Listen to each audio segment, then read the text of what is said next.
যেমন বর্তমানে এক বাউলকে গ্রেফতার করা হয়েছে, যে বাউল ওটা তো আসলে বাউল না, একটা ফাউল, ঠিক কি না? ও ফাউল না হইলে এত বড় স্পর্ধা নিয়ে মুসলমানদের সর্বোচ্চ ভালোবাসার জায়গা মহান রবকে নিয়ে এত নিকৃষ্ট ভাষায় কথা বলার সাহস পেত না। কিন্তু বাউল না ও ফাউল এরকম নয়। আমাদের গানগুলো হবে কার জন্য? জোরে বলেন কার জন্য? পরের জায়গা পরের জমি ঘর বানায় আমি রই, আমি তো সেই ঘরের মালিক নই। পরের জায়গা পরের জমি ঘর বানায় আমি রই, আমি তো সেই সে ঘরখানা যার জমিদারি,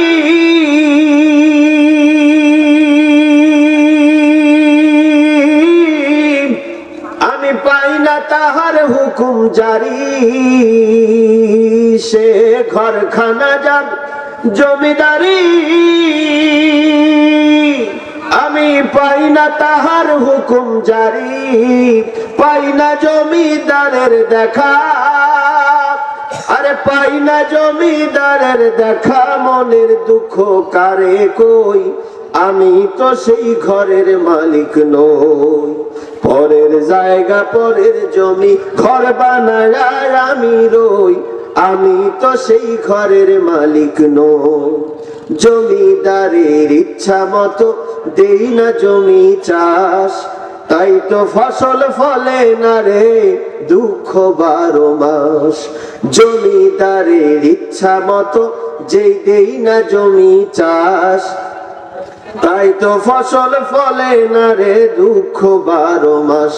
আমি খাজনা পাতি সবই দিলাম,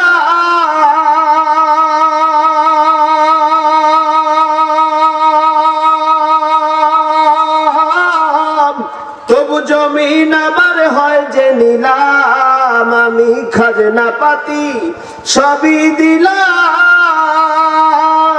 তবু জমিন আমার হয় যে নিলাম।